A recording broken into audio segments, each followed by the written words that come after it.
pardon, il y a d'autres mesures qui circulent. Hein. À gauche, par exemple, ils disent oui, on n'a qu'à taxer les super profits. Même au sein de la majorité. Et certains le disent. Yael Braun-Pivet, elle n'est pas contre.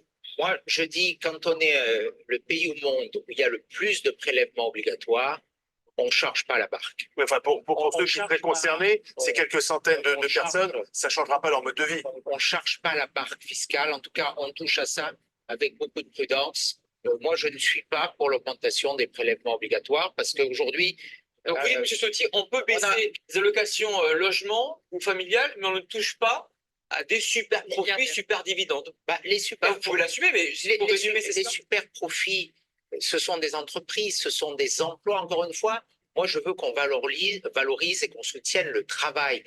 Ce discours, il déstabilise nos équilibres économiques, il déstabilise notre compétitivité. On a des impôts de production. Avec Emmanuel Macron. On a des impôts de production qui sont 5 points plus élevés que la moyenne européenne. Ça veut dire quoi? Qu'on est moins compétitif. Ça veut dire que des entreprises se délocalisent, qu'on perd des emplois et donc qu'on perd des cotisations. Donc, touchons au levier fiscal.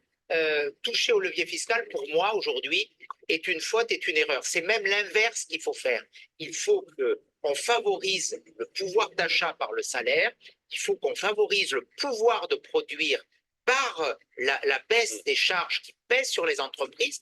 Et je rajouterais qu'il faudrait qu'on favorise le pouvoir de transmettre du patrimoine pour débloquer les 1000 milliards, plusieurs milliards, milliers milliards d'euros d'épargne qui sont bloqués et qu'on devrait faire circuler au service des jeunes générations. Alors,